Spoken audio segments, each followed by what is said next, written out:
Fala pessoal, tudo bem com vocês? Mais um dia, estamos aqui na Casa Colombo, esse espaço maravilhoso que abriram para a gente falar de negócios, falar da história, não é, de superação de vida dos empresários da região que conseguiram alcançar um sucesso em vendas, comunicação acima de tudo, não é? E o principal, vocês vão ver muito tempo aqui eu falando sobre paixão e amor pelo que faz. Hoje eu estou aqui com o Felipe Freitas, não é? 39 anos, casado, advogado, mas além de tudo, empresário multissetorial e investidor. Nasceu aqui em Montes Claros mesmo, né? Se mudou muito novo, mas depois voltou para cá, foi pegar a experiência fora. Exato. E depois voltou.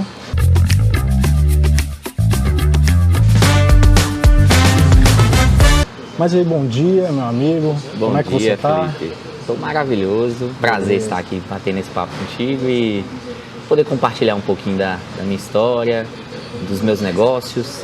Eu acredito que essa é uma função importante dentro dos meus papéis na minha vida. Poder compartilhar, poder botar para fora um pouco daquilo que a gente está adquirindo no dia a dia do trabalho, da vida de empresário, porque eu acredito que cada um de nós pode impactar muitas outras vidas. Maravilha. Meu amigo, a primeira pergunta que eu sempre trago aqui é uma pergunta simples, mas muito difícil. Sim. Quem é você? Uau! Além de títulos, além de formações, né? Sim. Quem é o Felipe, assim, meu xará, mas...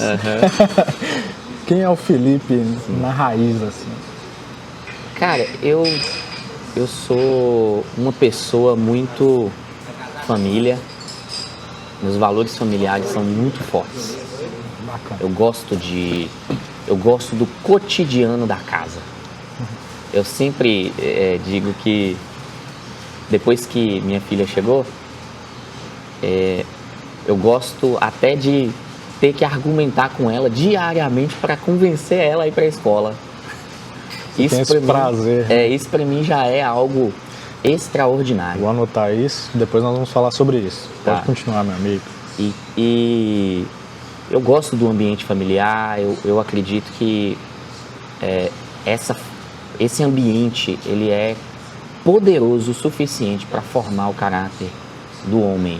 Especificamente do homem que... O cafezinho vai chegar? Tá chegando um cafezinho aqui agora, do jeito que eu gosto.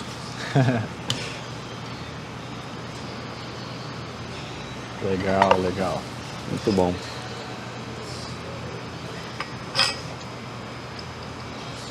Maravilha.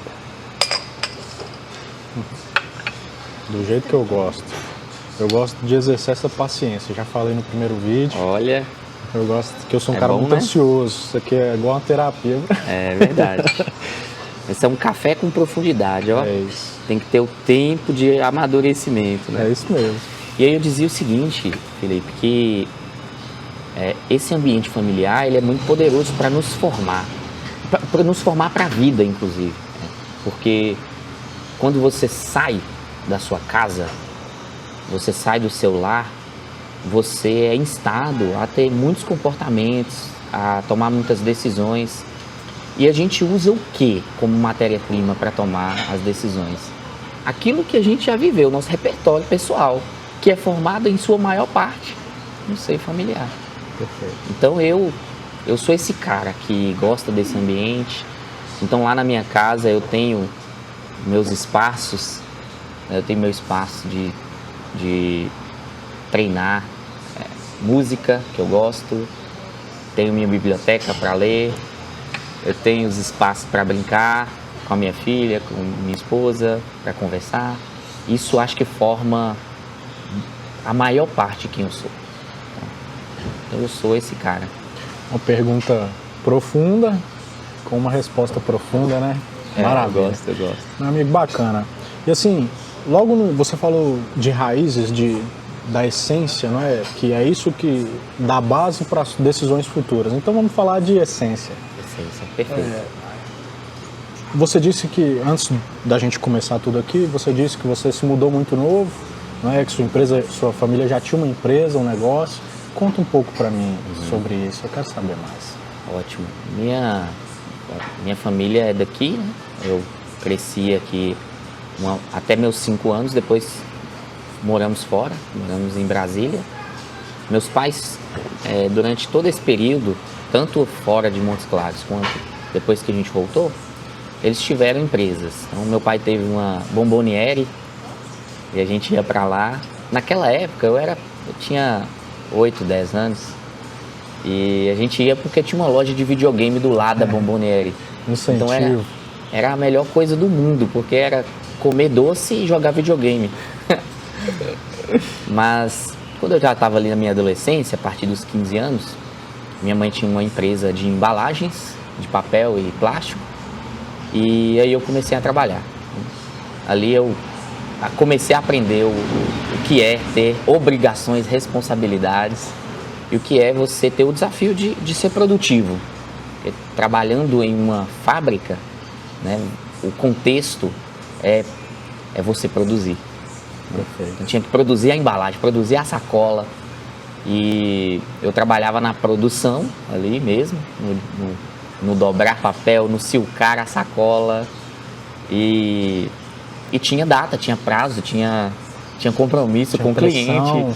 Tinha outros colaboradores que a gente tinha que relacionar. Então ali, acredito que foi os primeiros desafios que eu tive na formação profissional, na formação do meu caráter profissional, na minha visão profissional, aconteceram ali na empresa da minha mãe. Uma empresa pequena, mas bem posicionada na cidade e que, com certeza, dava muita experiência pra gente todos os dias. E era diariamente o trabalho, não era o dia que eu queria, era todos os dias. Então, saía da escola e ia trabalhar. Legal isso. Agora eu não gosto de contar as minhas histórias, eu gosto mais de ouvir, mas eu tenho uma história parecida e muito engraçada que eu lembro vividamente, assim, interessantíssimo. Meu pai me chamou e falou: a partir de hoje, eu tinha uns 13 para 14 anos no máximo, assim, eu já ficava de vez em quando enchendo a paciência de todo mundo lá na empresa, Sim. direto, mas nesse dia ele falou: a partir de hoje você vai ficar aqui comigo, né? E aí eu fui. Eu tava comendo um pão, eu lembro, eu tava na metade do pão, aí eu perguntei pra ele assim: e aí, que hora que a gente vai embora e tal? E amanhã eu tinha alguma coisa pra fazer, aí ele falou: não, mas amanhã você volta. E eu tava degustando o pão, assim, eu tenho essa sensação, assim, ficando preto e branco na minha frente. Cara, eu vou ter que trabalhar agora. Tipo assim, aí todos os meus colegas, né, divertindo, brincando, época de férias e tal. Sei lá. E todo mundo que eu trago conta essa história. Então eu queria também me incluir nessa parte. Muito bom. E, cara, isso foi tão interessante, assim, marca tanto a gente, né, Felipe, que eu me lembro que pelo menos eu acreditava que eu era, né, o chefe da produção. Eu tava lá e a responsabilidade de gerar. Sim. Olha aí, ó, o café. Você precisa empurrar aqui. Empurrar? Então vai. Ah, tá. Você não é minha... Olha aí, ó. Método. Beleza. Maravilha. Então quer dizer que você incorporou... Eu me sentia... Você era o dono do negócio. O chefe da produção, ou seja, a responsabilidade por entregar X sacolas no final do dia era minha. E aí eu tinha a minha equipe, era eu mais uma outra pessoa, que éramos os responsáveis ali e tinha mais gente quando era necessário. Então, cara, foi um aprendizado assim que eu não consigo nem medir, porque o impacto disso na minha vida adulta, quando eu comecei a trabalhar nos meus negócios, nos meus projetos, negócio assim, que eu não sei nem medir, porque todo aquele repertório que eu vivenciei ali de experiências, de conversas, de exigências, de responsabilidades, eles se materializaram nos novos desafios. Eu usei tudo aquilo para impulsionar minha carreira. Com certeza, minha carreira foi impulsionada muito essa experiência que eu tive na minha adolescência. Interessante, de forma ativa ou até mesmo passiva, né? Você fez isso no automático, baseado em tudo que você formou ali Exatamente. no início da sua adolescência. E eu nem tinha consciência, hoje eu tenho, porque já a experiência nos mostra, Na né? época, a gente tem uma sensação assim de que não é tão prazeroso, né? De início, você fica assim, cara, você vê uns colegas e tal, mas depois, logo em seguida, você já vê assim, cara, isso é muito bom. Porque aí você vê a sua mentalidade, o tanto que ela dá um salto de maturidade, de visão de mundo mesmo. Né? A gente começa a enxergar, pelo menos eu vejo que com todos que passam por esse processo, é assim. Você enxerga o mundo de forma diferente mesmo, de uma forma mais de fora, assim. Exato. Ele não é tão simples igual eu enxergava, né? Tem muito mais coisa e tem muito mais potencial.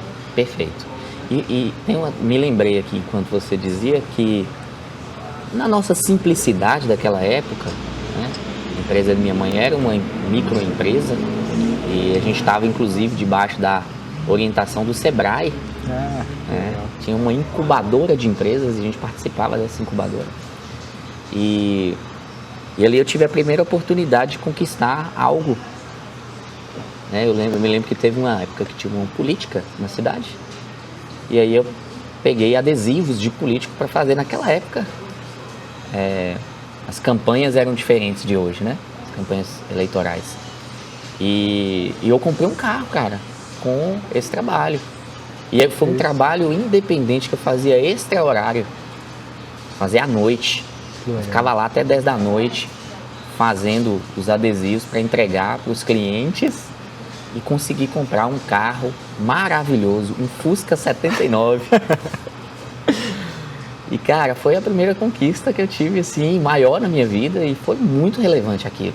Porque a gente vai aprendendo que você constrói, você entrega, você assume responsabilidades e você também é recompensado. Essa é a dinâmica da vida, né? De todo esforço. Exatamente. Legal demais. Muitos aprendizados.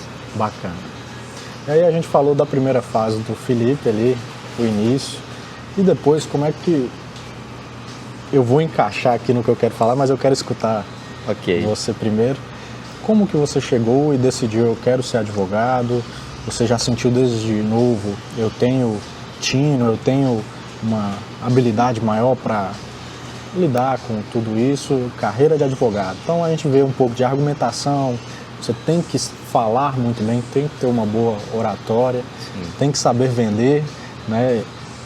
Esse é um paradigma. Eu não tinha consciência disso naquela época, hein? Esse é um paradigma que a gente tem que quebrar, né? Não é só vendedor que tem que saber vender, vendedor de essência, não é? Toda profissão, você tem que ser um excelente vendedor e é disso que a gente fala muito aqui.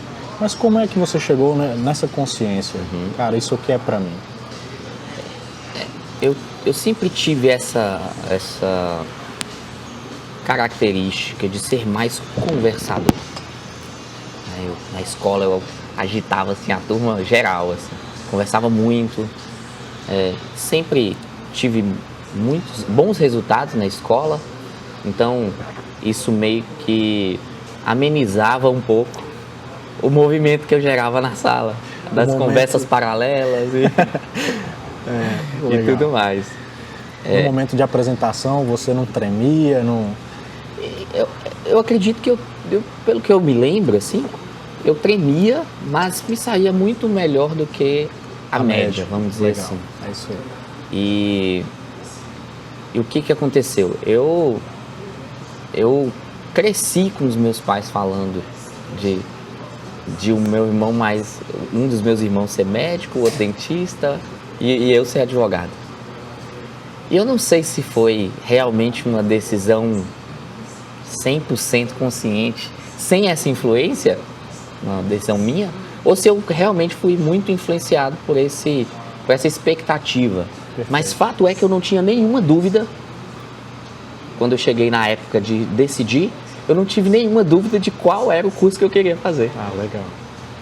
Mesmo sem conhecer exatamente a perspectiva de carreira de um advogado. Não conhecia muito bem. E a referência que a gente tem quando a gente não é do direito são os filmes. Então é toda aquela coisa do tribunal do júri, aquela encenação, né? Que é um julgamento que aparece nos filmes e na televisão. Então, fato é que eu tinha uma habilidade de comunicação, eu tinha uma capacidade intelectual compatível, pelo menos eu acreditava, e para mim foi automático. E a certeza, essa certeza eu acredito que ela influenciou muito meu ingresso no curso de Direito, porque eu precisei estudar durante 2 anos para passar. Eu vinha de um histórico de escola pública, com baixo nível de exigência escolar, conversando bastante. Então, assim, eu não precisava fazer esforço para tirar boas notas. Então, a minha referência de conhecimento ela nivelada por baixo. Quando eu comecei a estudar para o vestibular, eu percebi o tamanho do desafio que era. Eu precisei de 2 anos para passar no curso de Direito. Naquela época, a gente não tinha o curso semestral, era anual. Então, eu tentei uma vez e não passei. E precisei esperar 1 ano para tentar de novo. Então, eu tentei 2 vezes o curso de Direito. Uma eu não passei, na segunda eu passei. E foi muito automático essa escolha. Eu não tive nenhuma dúvida. Legal. Interessante, né? Eu tinha 19 anos quando eu passei. Eu me formei com 17 e demorei 2 anos, passei com 19.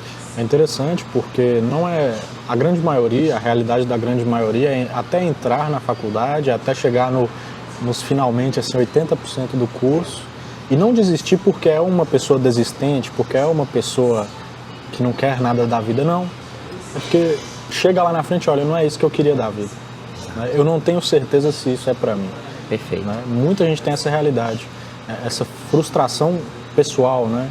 E eu acredito que hoje, com as redes sociais, a internet, as possibilidades que são colocadas diante de um jovem, elas são muito mais numerosas. Perfeito. O que faz gerar um nível de dúvida muito maior. Com certeza, um nível de estresse, de ansiedade, né, de incerteza na vida. Exatamente. Né, o nosso cérebro, quando a gente estava falando de norte, de estratégia, antes da câmera ligar, e a estratégia ela serve exatamente para isso, para dar uma segurança e um norte. Né? Então você reduz o nível de estresse nessa área para todo mundo da equipe, da família, do relacionamento, seja o que for. E o fato de hoje a gente ter tanta disponibilidade de opção e de oportunidade traz muito estresse, muita insegurança, uma falsa sensação de pequenez mesmo, né? Porque a gente sempre enxerga o sucesso de todo mundo. Perfeito. E o objetivo até de eu te trazer aqui são 2, na verdade. Eu te falei, eu quero mostrar a raiz, a essência do... Né? Às vezes a gente só enxerga a pessoa no auge, assim. E a gente não sabe a escada que ela levou para chegar no holofote, vamos dizer assim. Sim, mas tem uma outra parte que eu vejo alguns advogados, algumas pessoas que até largaram um pouco o direito, abriram mão, com essa frustração de que, cara, eu queria outra coisa, ou não dei certo, ou às vezes dei certo, mas agora eu estou mexendo com outra coisa. Então, é meio que uma mentalidade desviada da que deveria ser, que é a sua, que é diferente disso que eu falei. Você iniciou como advogado, mas hoje você não é advogado. Não exerço a advocacia de balcão ali, que a gente fala, né, no direito. Sim, sim. Que é ralar a barriga no balcão de secretaria. Hoje em dia menos, porque tem PJE, tudo eletrônico, né?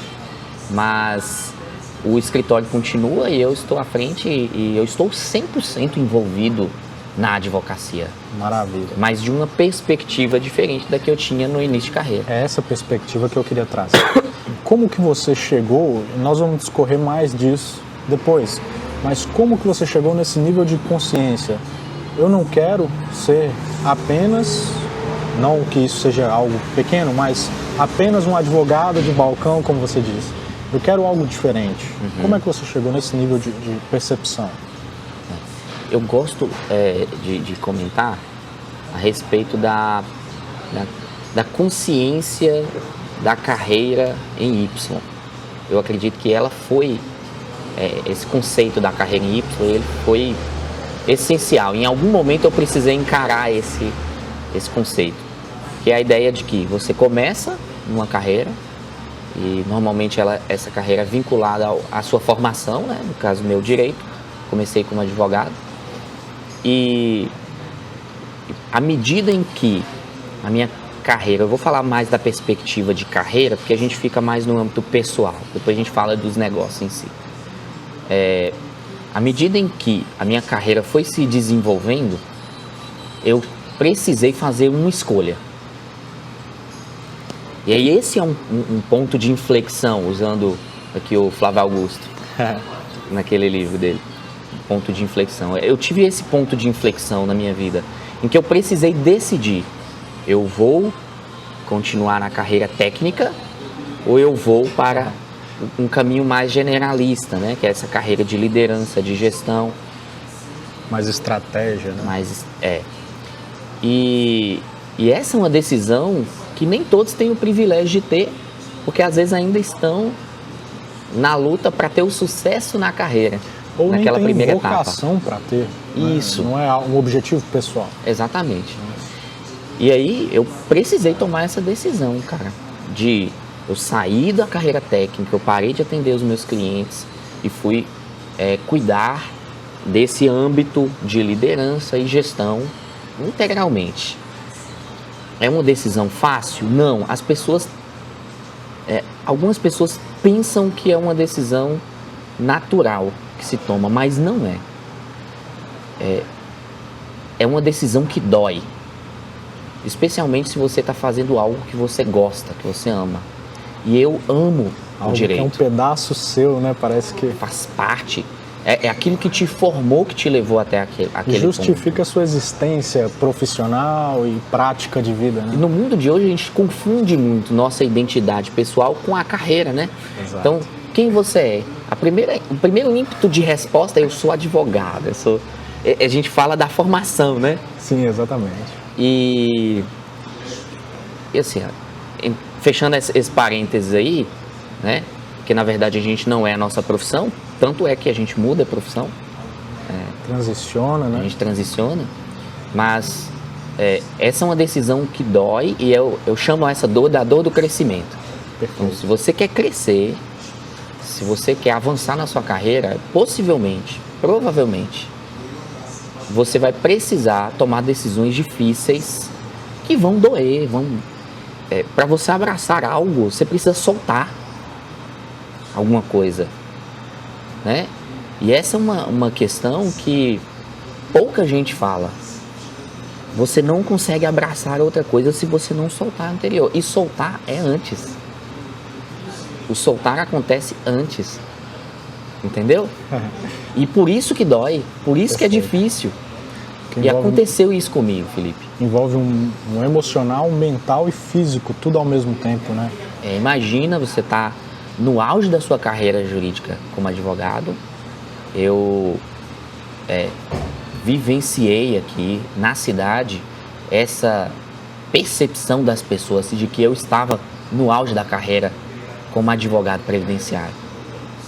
E de repente, o contexto do meu negócio e a decisão que se apresentou que eu deveria tomar, eu decidi seguir o caminho da gestão e da liderança. Não é algo realmente desafiador e que eu não me arrependo da decisão que eu tomei. Eu amo o que eu faço hoje. Isso permitiu novas possibilidades que naquele primeiro caminho eu não tinha. Provavelmente, se eu tivesse continuado na carreira técnica, eu teria muitas outras possibilidades que provavelmente também seriam muito boas, mas a que eu escolhi foi essa. Perfeito.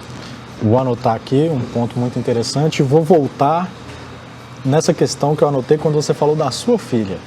Mas antes disso eu quero fazer uma pausa, né? Eu tenho meus patrocinadores que tenho que evidenciá-los aqui, mas vamos encerrando essa primeira parte aqui, a gente vai renovar o café.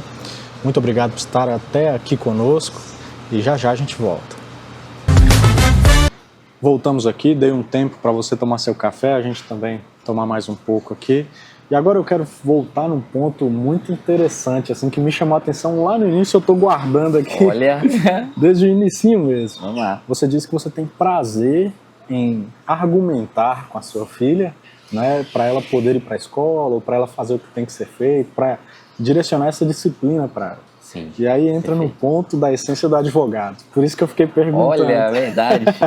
Eu nem percebi que eu me acusei aí nessa fala. Esse prazer na argumentação, e eu vejo que é um padrão do advogado raiz. É verdade. Né? Eu aprendi a ser um bom argumentador com a minha esposa. Né? Já vamos para 8 anos. Então eu fiquei especialista, eu falei com ela, eu sou competitivo. Eu vou te passar, você não vai ganhar mais de mim na argumentação, então você tem que correr atrás. E assim, foi uma escola muito legal assim para mim. Mas eu queria saber essa essência do argumentador.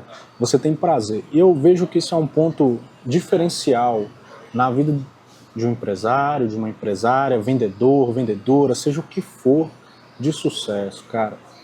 Esse prazer no que os outros enxergam como dificuldade, todos eu vou anotando. Porque essa argumentação, que é o que? Esse contorno de objeções, né? Contorno de falsas insatisfações do nosso cliente, da nossa cliente, no caso é sua filha, ela é sua cliente, né? Você tem que vender uma ideia para ela, uma ideia de disciplina, de aprendizado, ela tem que comprar isso de você. Então eu vejo o grande diferencial, se fosse resumir todos esses cafés que a gente toma, é ter prazer no que os outros acham difícil. Não enxergar essas barreiras como de fato barreiras. Porque isso vai limitando, isso é muito real e prático, sabe? Perfeito. E assim eu anotei porque eu realmente, eu gosto sempre de tirar uma veia de cada bate-papo. E eu acredito que no seu caso, um deles é esse. Você citou aí como nasce um negócio. Todo negócio nasce de uma solução de um problema. Perfeito, né? perfeito. Então, a partir do momento que eu consegui encontrar uma solução, essa solução pode ser uma forma diferente de fazer a mesma coisa que todo mundo faz, ou realmente conseguir resolver um problema que o ser humano não conseguiu resolver ainda. É aí que nasce o negócio. E eu acredito que toda empresa deveria ter consciência disso, para que ela, de fato, construísse já desde o nascimento a consciência de qual a razão dela de existir no mundo. Perfeito. Hoje que eu consigo já enxergar os negócios, não a partir apenas da lente do advogado, mas a partir da lente do empresário, né? Porque tenho empresas em vários setores, eu percebo que fazer a coisa de uma forma que ninguém fez, de uma forma que é só sua, que é única, ou realmente conseguir resolver um problema, é o que remunera as empresas. Perfeito. Porque as pessoas estão vivenciando problemas de inúmeras ordens. E toda aquela pessoa que se propõe a empreender em algo, ela precisa encarar isso, esses desafios que as pessoas estão vivenciando, para poder encontrar uma solução para servir aquela pessoa, e ela vai automaticamente ser remunerada por isso. Perfeito. Cara, é impressionante assim, quando eu pego alguém falando, eu odeio falar com gente, eu odeio lidar com pessoas, ou tem uma expressão que é muito usada que é lidar com gente, ou tratar com gente é muito difícil. Eu gosto dessa expressão, porque aí o trabalho que a gente vai desenvolver ali, agora eu falo assim, vou te provar o contrário.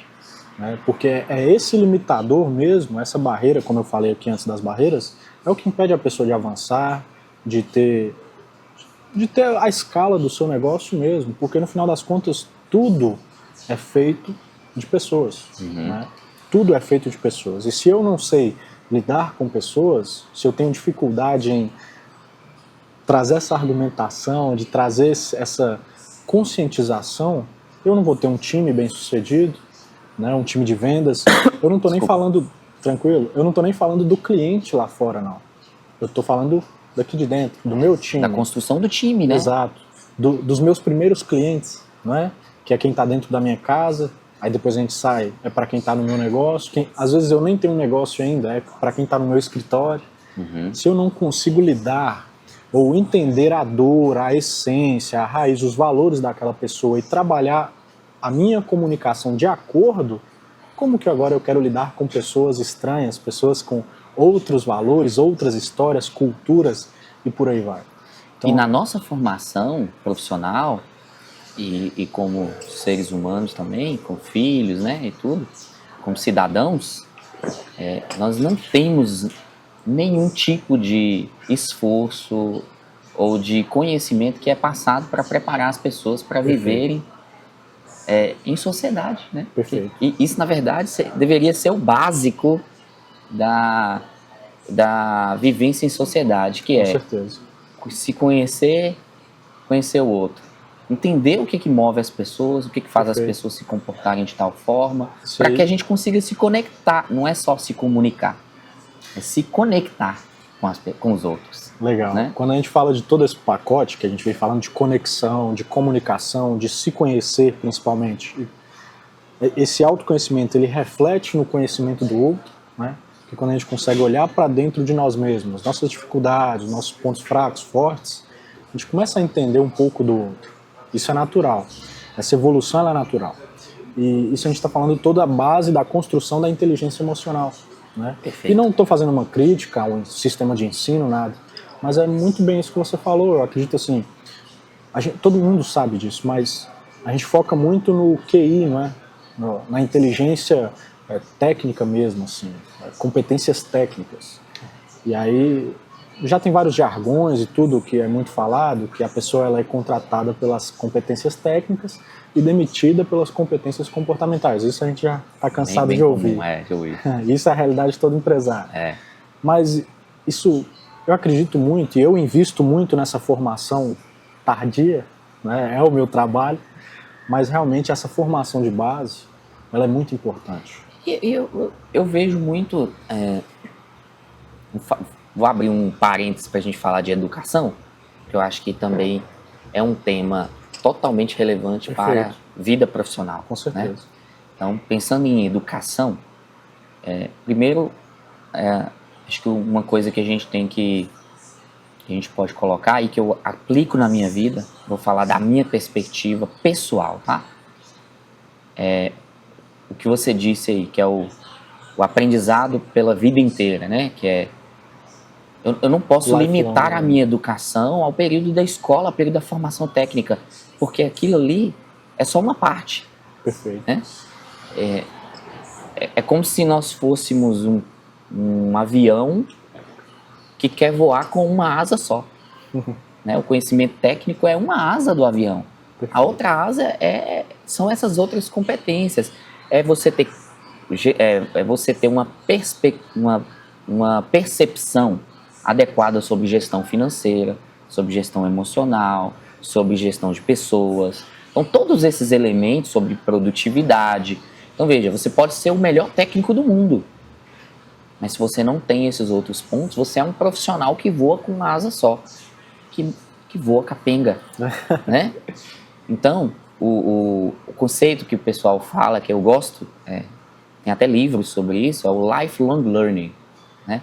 É o aprendizado ao longo da vida, o aprendizado contínuo. Então, isso a gente tem que assumir a responsabilidade. Não é o professor, é a escola. Cada um de nós é responsável pelo processo de educação pessoal. E eu, ampliando um pouco mais por conta da minha perspectiva de vida, quando eu vou pensar na criação da minha filha, eu não vou pensar somente na parte técnica. Eu vou pensar na parte socioemocional. Né? Eu vou pensar em como ela relaciona com as outras pessoas, em como eu dar aportes para ela, para que ela possa crescer formando as duas asas. Perfeito. E lá na frente eu tenho certeza que ela vai ter só um resultado. Resultado desse trabalho, né? Por isso que eu estudo hoje. Eu não estudo só, no caso, eu ainda tenho que ter conhecimento jurídico. Mas mesmo na época que eu advogava, eu não tinha só o estudo do conhecimento jurídico. Eu gosto, já estudo há muitos anos filosofia. É o multissetorial, né? Eu estudo filosofia, eu estudo produtividade, eu amo estudar produtividade. Eu estudo gestão de pessoas, perfis comportamentais, Felipe. Um tema extraordinário que todo mundo deveria conhecer. Com certeza. Qual é o perfil comportamental daquela pessoa? Isso é interessante. Os temperamentos. Isso é muito interessante porque quando a gente olha perfis comportamentais, ou até mesmo temperamentos, mas eu falo mais comportamental, você vai entender que não é um erro da pessoa determinada atitude. É um comportamento, está na essência dela, é a realidade e o que é certo para ela. Né? Então, o meu comportamento, como ele é diferente, então o que é certo, o que é real para mim, eu enxergo de uma outra forma. E às vezes aquele casal de sócios, principalmente, né, tanto em casamento quanto em negócio, Perfeito. Às vezes choca tanto porque não consegue entender isso que é tão simples, apesar de ser complexo na essência. É profundo, né? Mas é um conhecimento tão acessível de que não é que o meu par esteja errado, é que o comportamento, a formação, a cultura, os valores dele são diferentes. São diferentes. Né? Ele parte de premissas diferentes. Então, quando eu entendo isso, aí já não é mais eu lidando com a pessoa, né? É eu lidando com os valores, eu lidando. Então eu começo a enxergar de um ponto de vista diferente. E aí eu consigo lidar com ela de uma forma diferente. E aí eu vou fazer uma aplicação agora, Felipe, aos negócios. É muito interessante. Quando você pega ali a virada do a minha empresa sou eu, para a empresa somos nós. Essa virada, para ela acontecer, o empresário, ele tem que ter tido esse aprendizado. Porque enquanto ele sustentar crenças, comportamentos, valores de que ele resolve sozinho, de que não tem ninguém que faz igual ele, de que ele é a pessoa que resolve todos os problemas do negócio, a empresa vai ficar focada somente nele. E a jornada de desenvolvimento e amadurecimento de uma empresa, ela não pode parar nesse ponto, em que todos os elementos da empresa estão centralizados no dono. Perfeito. E aí, o que tem que acontecer para que a gente vá para o próximo nível? Eu preciso conhecer sobre perspectivas diferentes dos outros, para que eu possa me conectar melhor com eles e, a partir disso, eu construir um negócio, uma empresa e não uma eu-presa, né? Eu gosto muito de uma palavra que tem um consultor que utiliza, tem até um livro sobre isso. Ele fala que tem empresário que não é empresário, é empresidiário. Ele está preso dentro do negócio. Se ele adoecer, o negócio para. O negócio adoece junto, né? Adoece junto. E ele para de faturar, né? O negócio morre. Se ele adoecer e ficar 3 meses sem trabalhar, o negócio morre. Essa é a realidade da grande maioria. Né? E qual que é a raiz disso? É exatamente isso que nós estamos falando. É a dificuldade da pessoa, do empresário, se conectar com os outros e formar os outros, para que os outros possam dar a sua contribuição única também para o negócio. Porque a verdade é que cada ser humano, ele tem uma contribuição única. E quando o empresário, ele diz que ninguém faz igual ele não está errado. Ninguém faz igual ele mesmo, não, mas pode fazer melhor, inclusive. E é duro escutar isso, né? Não é? O dia que eu entendi isso, cara, eu entendi que eu posso ter pessoas melhores do que eu na minha equipe, eu começo a ter uma perspectiva para o negócio completamente diferente, porque eu deixo de ser limitante para o meu negócio. Eu passo a ser uma pessoa que cria o ambiente, o sistema, mas para que as outras pessoas brilhem nas suas respectivas áreas. Perfeito. E eu tenha um negócio muito mais forte. Sustentável, sólido. Muito mais poderoso. Perfeito. Com muito mais capacidade de entrega para o cliente. Cara, isso é tão fantástico, porque quando a gente volta em comportamento, para mim tudo é comportamento assim, né? Porque na inteligência emocional ela se resume aos comportamentos e à perspectiva que cada um desses comportamentos enxerga o mundo e comunica com o mundo. Né? Então eu volto tudo para isso. E quando a gente fala da liderança técnica, que é o que você resumiu muito bem aí, quando a gente tem uma pessoa que é muito técnica, é muito especialista na área dela, a visão que ela tem, e não por culpa dela, mas é porque ela é excelente, excepcional no que ela faz. É exatamente essa. O ambiente forma a pessoa e a pessoa forma o ambiente. Então, o ambiente construiu ela para ser precisa, para não errar. Por isso ela é especialista. Só que isso também é uma contrapartida de criar relacionamentos, de confiar em pessoas. Toda a escala do comportamento gira em torno dessa dualidade. Então, quanto mais especialista, quanto mais técnica é aquela profissão, menos ela vai confiar em pessoas, menos ela vai saber delegar, menos ela vai saber se comunicar. Agora, eu sempre digo que isso não é um erro. Vai depender do objetivo de vida de cada um. Só que aqui a gente está falando de objetivo de vida. A gente não está falando de objetivo de empresa. Para a empresa, é imprescindível e é uma regra aquilo que você falou. A empresa não pode parar na pessoa, né? Quando a pessoa se dispõe a ter todo um desgaste, um gasto de energia mesmo, para trazer dignidade para mais pessoas dentro do negócio, ela tem a obrigação, né, de pensar nessas pessoas. Exatamente. E olha como isso se conecta com o que nós dissemos antes. A carreira em Y e aquela decisão que precisava ser tomada. Perfeito. No momento que você toma a decisão de ir para o técnico, a verdade, assim, sendo bem realista, é que você precisa colocar alguém na outra função. Perfeito. Do seu negócio. Se você é o principal técnico do seu negócio, alguém tem que estar lá na outra parte, na outra ponta. Perfeito. Porque senão ninguém vai fazer. E aí olha que confusão que é gerada quando essa decisão não é tomada. Eu estou com os dois chapéus. Eu acredito que eu estou no técnico, mas eu também preciso estar na gestão, que é o meu negócio. Perfeito. E aí o que acontece? No técnico, o que o mercado me exige é precisão, é competência técnica. E aí o que eu faço? Eu sou extremamente técnico.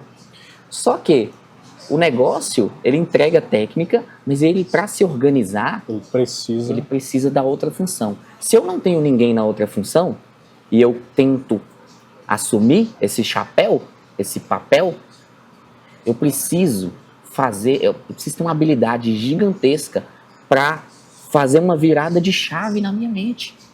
Porque nesse outro papel, os valores que você tem no técnico, eles não se aplicam. Não encaixa. Perfeito. É preciso ter uma mudança de paradigma para exercer essa outra função. Aí a gente poderia se perguntar, é possível? É, mas vai ser excelente? Dificilmente. Perfeito. Uma pessoa com a performance técnica altíssima, ela precisa ter um conjunto de características externas e internas, comportamentos, crenças, para permitir que ela seja o técnico. Perfeito. Na outra ponta, eu preciso ter outro conjunto de comportamentos e crenças para eu exercer a função. São pessoas totalmente diferentes. E aí entra o dilema, né? O que o empresário precisa fazer? Eu contei a minha história de como eu precisei decidir. E muitas vezes o empresário ele não tem a consciência de que ele precisa tomar essa decisão. Mas falou a palavra-chave. Consciência é o primeiro passo, né? Ter a humildade, abrir mão do orgulho, né? Quanto mais de querer técnico, ser, né? Abrir mão do orgulho e olhar para dentro de mim e falar, cara, onde eu preciso mudar, onde eu preciso melhorar ou até mesmo desistir dessa parte de mim. Será que eu vou precisar? Então é ter essa consciência de que em algum momento eu vou precisar fazer essa pergunta, e não só em algum momento, mas vários, né? Então agora nós estamos num momento estratégico aqui do negócio e eu precisei tomar algumas atitudes, entendeu? E aí é o que eu disse, né? Para você abraçar outra coisa, você precisa soltar. Entendeu? E olha, é difícil soltar, cara. É por isso que a maioria não solta, Felipe. Perfeito, perfeito. Tem negócios, tem clientes que eu estava falando com você também. Cara, eu preciso desfazer da identidade do meu negócio, muitas vezes, porque se determinado líder não se encaixa na cultura, só que a minha cultura, os meus valores é de que não desistir de pessoas, eu sou formador de pessoas, só que tem gente que está atrapalhando a cultura, de forma ativa. Sim. Não é falta de competência dela, por falta de treinamento ou processo, é de forma ativa. né? E às vezes nem é de forma, como dizemos no direito, de forma dolosa, né? Culposa. Não é intencional. Exato. É muito mais de forma culposa. O que é culpa no direito? É imprudência. É o contrário do que pessoas leigas entendem. Imperícia, né? É falta de conhecimento Perfeito. para fazer daquela outra forma. Competência mesmo. Exatamente. Então, assim, em vários momentos que é a questão da inflexão, a gente tem que olhar para dentro de nós mesmos e se fazer essa pergunta, cara, aonde eu estou precisando transformar completamente o meu ponto de vista, alguns dos meus valores, alguma parte da minha cultura, da minha formação, dos meus relacionamentos, né? Quando a gente fala de mudança de comportamento, então recebi um líder para transformar ele, ou um gestor, ou um dono de negócio. Primeiro passo, ambiente. Né? Quais os ambientes que eu vou ter que mudar agora? Seja no meu negócio, os processos, as ferramentas do meu negócio. Depois a gente vai falar de escala, no episódio 3 para 4, né? Que a gente vai falar de escala, de gestão automatizada e tudo mais. Mas em algum momento a gente vai precisar fazer esse questionamento. Cada um de nós precisa fazer. Tem uma experiência, vou conectar com a experiência minha, na minha trajetória, na minha jornada, Felipe, que é o seguinte, duas coisas que precisou acontecer comigo para eu conseguir continuar numa curva de ascendência na minha vida profissional e que com certeza impactou meus negócios. Primeiro, ter humildade para reconhecer que você precisa de ajuda para aumentar seu nível de consciência. Então eu precisei durante vários momentos da minha vida de ajuda de consultores, de mentores, de outros empresários, para me mostrar o que eu não estava vendo. Eu até conto uma história parecida com isso. Contei isso numa live há uns anos atrás, para um rapaz que inclusive é mentor meu até hoje. Eu contei para ele que em um determinado momento do meu negócio e da minha vida, era como se eu olhasse para o horizonte de Montes Claros, que é rodeado de montanhas, e eu só conseguia ver até onde a montanha estava. O que tinha do lado de lá da montanha era algo que eu não conseguia conceber, mas que eu queria enxergar. E eu precisei de ajuda para alguém me apresentar quais as possibilidades que existiam do lado de lá das montanhas, sabe? Legal. E, cara, isso realmente acontece e é real. E aí eu comecei prático, a buscar... né? Palpável. Exatamente. Por isso é preciso ter essa humildade de, cara, eu não sei tudo. Eu não nasci pronto. Eu estou numa jornada de aprendizado, lifelong learning, né? Eu preciso ter humildade de reconhecer que eu não sei. Eu não sei dar o próximo passo, eu preciso de ajuda. E a segunda coisa, coragem.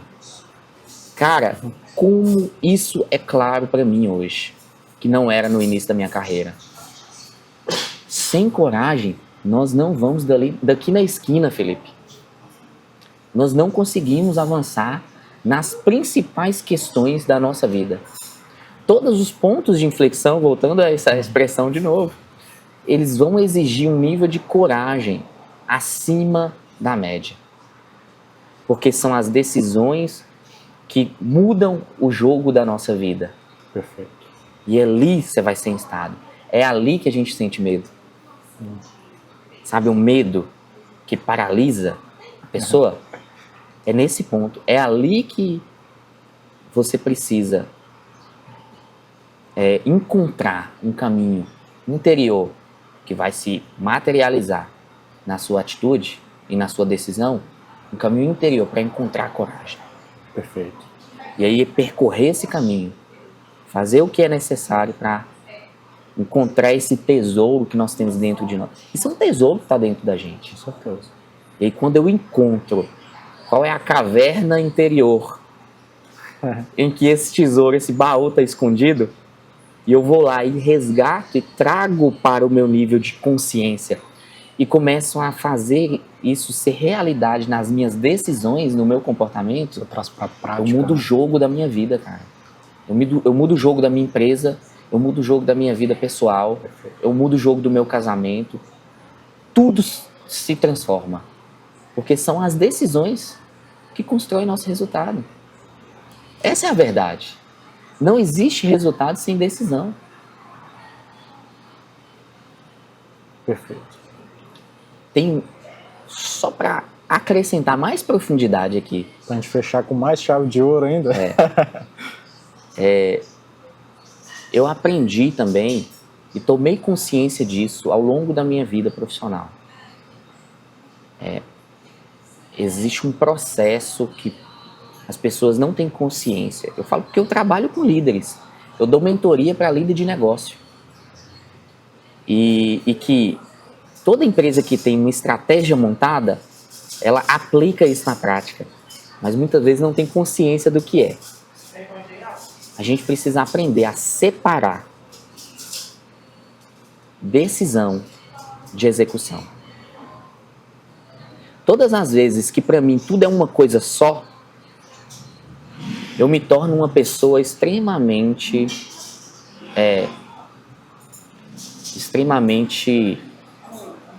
conduzida pelos fatos, pelos fatores externos. Perfeito. E o que eu estou querendo dizer com isso, Felipe? Que toda decisão ela precisa ser tomada em um momento que você não está no turbilhão da execução. Porque a execução, numa empresa ou na nossa vida, ela tem que acontecer de forma ritmada. Existe um ritmo de execução. Cada um tem um, evidentemente, mas existe um ritmo. Então eu vou executando as coisas num ritmo. Etapas do processo. Exato. Quando eu olho para a minha agenda, existe um ritmo, uma musicalidade na minha agenda. Eu tenho tal compromisso, tal hora, depois encadeia com outro, encadeia com outro. Eu tenho um ritmo na minha agenda. E se eu quiser tomar decisões quando eu estiver nesse ritmo, eu vou tomar as piores decisões possíveis. Então, como que eu faço para materializar isso que eu estou dizendo? Eu preciso separar um tempo para tomar as decisões. Eu preciso ter um tempo para pensar as decisões, poder conversar com pessoas sobre os elementos que baseiam a decisão, levantar informações que vão ser a matéria-prima para a decisão e tomar a decisão. Perfeito. Tomei a decisão, aí eu vou montar o plano, a estratégia de negócio, Felipe. Eu vou montar o plano para executar. E aí a execução vai ter esse ritmo. Então eu não estou decidindo enquanto eu estou fazendo. Pelo menos não as principais decisões da vida. Maravilha. Eu decidi antes, executei depois. Se eu tomo consciência disso, e quando eu tomei, cara, consciência disso na minha vida, o que aconteceu? Eu comecei a tomar decisões melhores, mais impactantes, mais profundas e que ampliavam mais meu horizonte. Maravilha. E aí, cara, a gente vai seguindo. É com essa chave aí, eu vou deixar um gostinho de quero mais 5. Pessoal, queria agradecer aqui, Felipe, meu xará, por, cara, contribuir com tanto conteúdo, assim, com tanto, sabe, o suprassumo do empresário, assim, da vida empresarial. Muito obrigado. Agradeço cada um por ter chegado até aqui mais uma vez. Agradeço aí ao Ângelo, que é o especialista no audiovisual, né, e cuida da minha imagem, Casa Colombo, a Rede GP, que traz muita formação. Se você quiser, sempre tem o link aí nas minhas redes. Pessoal, vamos ficando por aqui mais uma vez. Logo mais, trago mais uma pessoa só nível alto. Vocês estão vendo que aqui é só nível alto. Tudo de bom. Um abraço, até mais.